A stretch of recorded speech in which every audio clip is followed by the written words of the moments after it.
Apple iPhone 13 di tahun 2024 atau 2025 mendatang ini harga baru dan bekasnya makin menggiurkan banget. So, mari kita langsung aja review Apple iPhone 13, apakah worth it gak sih dibeli walaupun umurnya udah 3 tahun sekarang. Let's review it.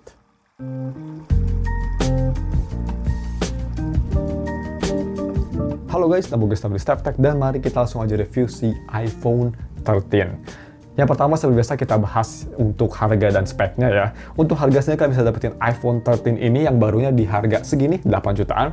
Udah lumayan worth it menurut gue, dan kalau misalnya kalian mau bekas, dan bekasnya juga ini garansinya gue lihat masih lama, sekitar pertengahan 2025, dan dia itu kondisinya battery health 100, mulus. Rata-rata di Tokopedia yang jual gitu ya, resmi yang pastinya. Kalian bisa dapetin di harga segini nih. 7 jutaan aja, even cheaper. Jadi kalau misalnya kalian mau beli HP ini atau ingin wallpaper si Sanhua, gue bakal taruh semua linknya ada di deskripsi. Jadi untuk speknya sendiri dia pakai Apple A15 Bionic, list singkat aja ya. Terus dia pakai 6.1 inch OLED 60Hz display, NVMe storage 60Hz display, ya it's fine, dan punya baterai sebesar 3000 mAh. Yang pasti ada NFC juga. Terus bagaimana untuk desain dan display? Desain belakang menurut gue ini pas Apple pertama kali pakai diagonal design gini untuk HP base modelnya, dan gue sampai sekarang masih nggak suka sih desain kayak gini. Kelihatan goofy banget ya, ultra goofy. Tapi untuk desain warna sendiri gue suka, midnightnya dia agak kebiru-biruan, jadi lumayan keren. Dan untuk desain depan dia ini tuh masih pakai notch-nya yang udah versi kecil, dan bezelnya nggak setipis Apple Pro zaman sekarang, tapi udah cukup tipis dan at least simetris, jadi masih kelihatan somewhat modern. Build quality juga dia belakang terbuat dari kaca dan samping terbuat dari metal, terus genggam satu tangan ini nyaman sekali. Masih lebih nyaman iPhone 13 mini yang pasti, tapi ini 6.1 inch nyaman banget lah menurut gue. Dan bagaimana untuk kualitas displaynya? Displaynya OLED X Super Retina XDR-nya ini pretty good ya. Memang nggak se-vibrant kayak Samsung, tapi warna masih kelihatan hidup, masih kelihatan menonjol, kontrasnya juga bagus, dan film angle oke. Jadi untuk nonton film gitu sih nggak ada masalah, masih enak banget. Dan untuk visibilitas di bawah sinar matahari juga nggak ada masalah menurut gue. Di bawah sinar matahari banget bisa kita lihat tuh, layar masih bisa kelihatan walaupun nggak seterang HP zaman sekarang. Wajar, ini umurnya 2021 ya, 3 tahun, tapi masih super usable dan nggak ada masalah menurut gue. Dan bagaimana untuk haptic? Haptic juga bagus, khas Apple. Apple sih haptic nggak pernah beda banget ya dari generasi ke generasi. Absolutely high quality, nggak ada masalah. Kedua menurut gue, kesatu masih tetap Google. Dan untuk biometrik sendiri dia pakai Face ID yang pastinya gue udah lama nggak pakai Face ID dan pertama kali pakai Face ID lagi. Memang convenient banget dibanding fingerprint kalau misalnya kalian megang HP-nya. Jadi scanningnya bisa kita lihat pretty much instant, cepet banget ya, snappy, nggak ada masalah. Dan gue pakai kacamata pun gue nggak nge-install Face ID with glasses, dia bisa nge-scan, jadi bagus lah Face ID, emang nggak ada masalah menurut gue. Pretty good. Nah, terus bagaimana untuk audio quality? Audio quality dia pakai dual speaker bawah sama earpiece, dan ini bakal sedikit mengejutkan karena kualitasnya nggak beda jauh loh sama S24 Ultra gue. Yes, nggak beda jauh for some reason. Jadi mungkin Samsung memang speakernya biasa aja, tapi ini kualitas speakernya menurut aku bagus banget. Dia itu punya bass yang pas banget, masih kerasa bassnya, suara vokalnya masih bagus, jadi kayak V-shape tapi lebih ke arah balance, semuanya pas banget. Kalau Samsung kan lebih ke bright ya, ini lebih ke balance fun. Detailnya dapet, sound stage dapet, volumenya juga ini bisa keras banget tanpa ada distorsi, overall enak lah. Jadi untuk lebih detailnya ini dia speaker Tesla, gue rekomen kalian pakai headphone biar bisa dengerin bedanya.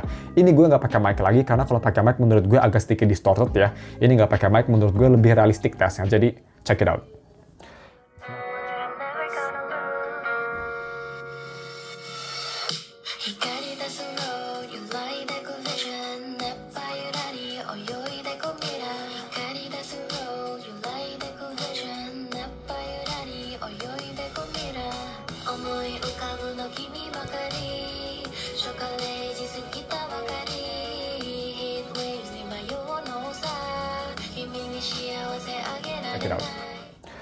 Nah, terus bagaimana untuk si kamera kualitinya?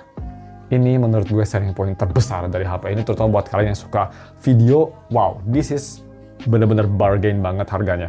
Jadi kalau misal kalian penasaran, kamera belakang dia 12 megapiksel, dua-duanya ultra wide sama main kamera. Cuma ultra wide-nya dia untuk recording hanya bisa 4K 60 sayangnya ya.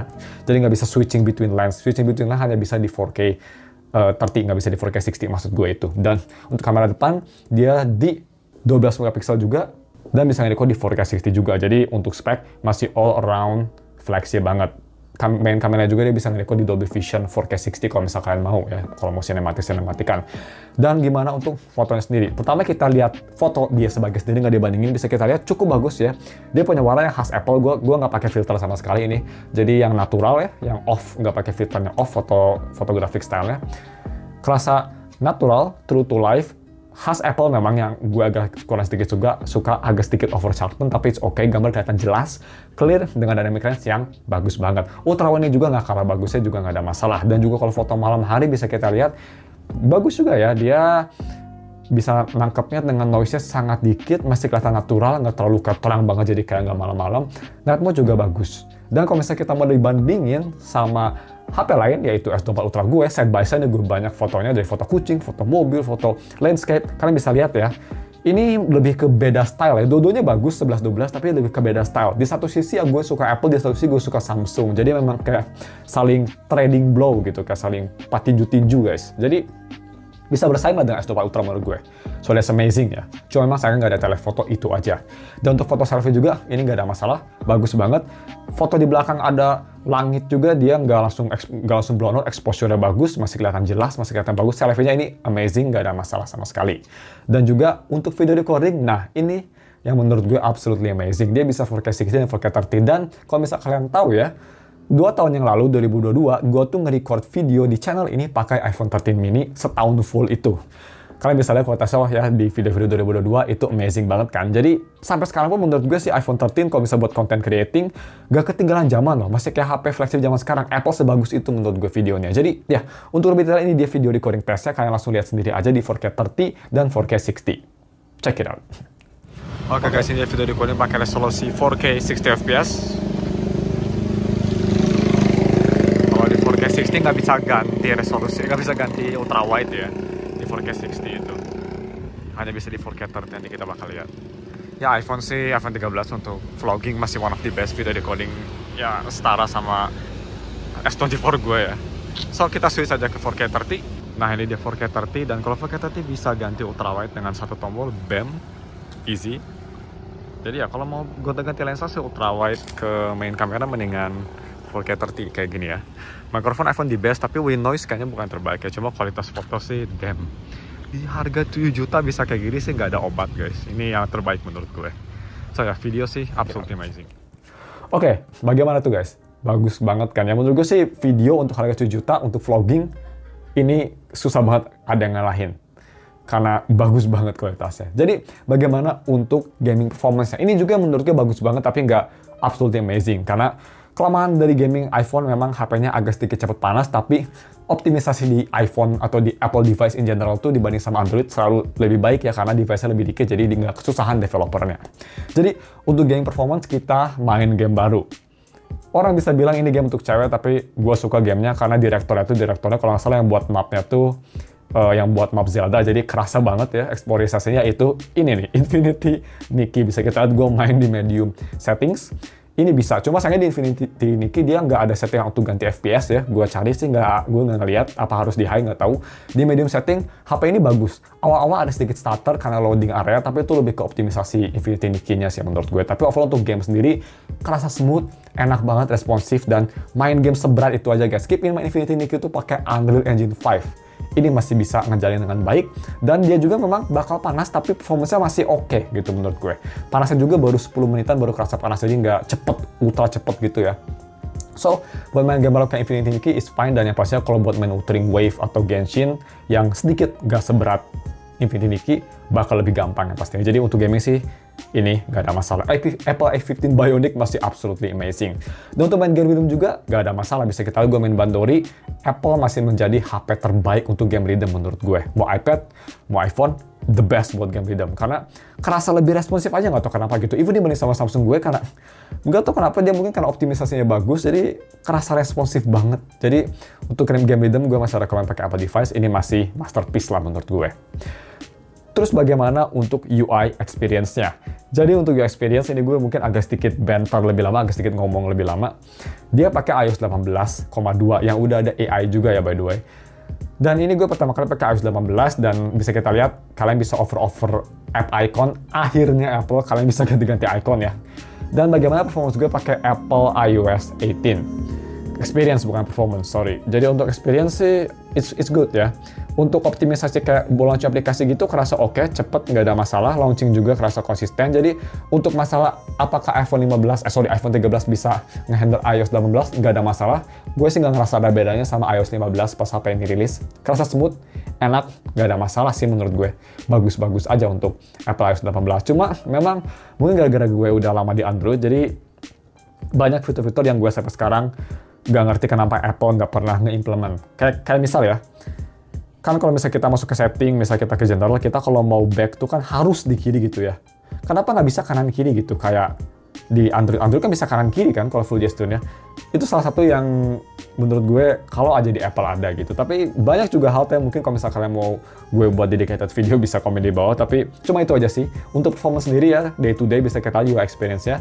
Ini sih nggak ada masalah, absolutely snappy. Masih kayak HP day one. Sedikit lebih lemot daripada iPhone yang baru yang pastinya. Kayak misalnya launch aplikasi karena dia harus mikir beberapa detik lebih. Tapi overall untuk smoothness-nya sih ini masih enak banget. Gue ngerti kenapa orang banyak banget yang beli iPhone 13 ya pada zamannya. Dan even sekarang pun masih banyak yang beli karena performance Apple A15 tuh memang bagus banget. Cuma memang kelemahannya sih satu lagi ya, RAM-nya dia hanya 4GB guys. Jadi ya itu mungkin yang bakal ngambil umurnya duluan ya daripada chipsetnya yang tua duluan, RAM-nya yang kurang duluan. Jadi ya, semoga Apple bisa mengatur masalah itu ya. Anyway, untuk your experience seperti itu, dan yang terakhir bagaimana untuk battery life si Apple iPhone 13 ini di tahun 2025 atau 2024 akhir. Amazing. Kalau misalnya kalian tahu ya, kita sedikit sejarah dulu. iPhone 13 pas 2021 rilis, semua seriesnya, even iPhone 13 mini, itu terkenal banget dengan satu kata, battery. Baterainya tuh amazing banget. Gue dulu pernah pakai iPhone 13 Pro Max, pas 14 Pro Max gue rusak. 13 Pro Max baterainya tuh gila, gak habis-habis. Itu bisa tahan 2 hari pemakaian biasa dan 3 hari kalau pemakaian enteng banget. Standby-nya juga amazing. 13 Pro Max baterainya tuh awet banget. Dan iPhone 13 mini yang pernah gue pakai juga lama, setahun, itu baterai untuk HP segede menel, bagus banget. Sehari masih bisa tahan tanpa ada masalah dan lumayan bagus banget juga standby-nya. Bagaimana iPhone 13? Bagus juga yang pastinya. Ini HP kalau misalnya kalian hanya light user ya, hanya buka sosial media atau screen on time per hari mungkin hanya 2-3 jam gitu. Ini HP bisa tahan 2 hari, no problem. Nah kalau misalnya kalian pemakaiannya berat, 1 hari penuh ya, dari jam 6 sampai jam 6 lagi atau sampai jam 9 malam, ini bisa bertahan juga tanpa ada masalah. Ya mungkin berkat layar yang lebih kecil, dan juga dia hanya 60Hz, jadi baterainya memang lebih tahan. Terus dia kan nggak ada always on display juga ya, jadi lebih kerasa tahan lama. Jadi untuk baterai sih iPhone 13 memang bagus banget. Karena kakaknya gitu ya, si iPhone 12 itu baterainya jelek, dan adiknya iPhone 14 nggak worth it di harganya. Jadi ini memang sweet spot banget price to performance-nya. So mungkin cuma segitu aja untuk reviewnya, dan sebelum kita masuk ke konklusinya, apakah gue rekomen, gue mau bahas beberapa kekurangan dari Apple iPhone 13 ini.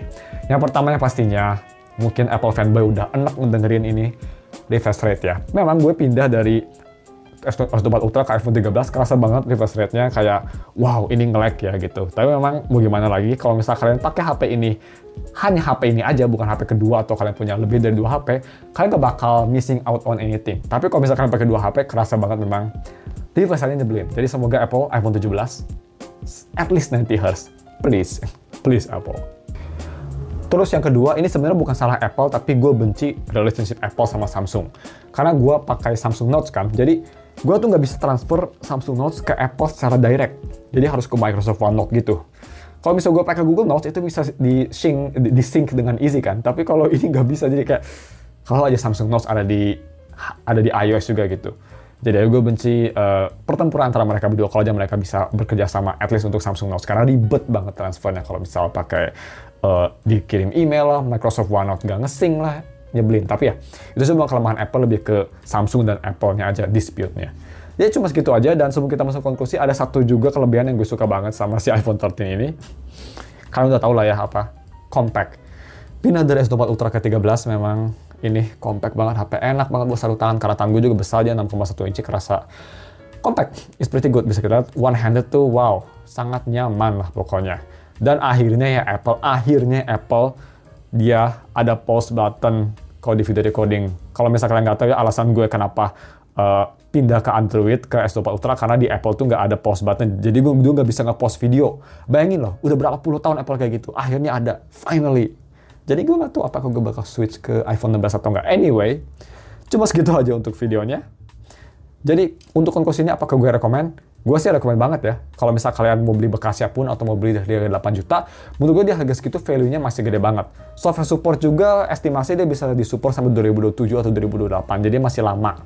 Dan walaupun ada beberapa aspek yang kelihatan tua, seperti dari layarnya masih 60Hz, tapi ini masih oke banget kok. Dan chipsetnya juga dia walaupun tua, tapi masih kenceng ternyata untuk Apple ya. Dia bisa ngoptimize dengan baik. Jadi kalau misalkan lagi nyari HP iPhone gitu ya, terutama HP bukan iPhone sih, device yang kalian mau pakai untuk video dan ingin performanya konsisten dan ada gaming juga, seperti itu ya. Jadi kalian suka kamera, suka foto-foto, suka video, dan ingin main game juga dikit, iPhone 13 sih bagus ya.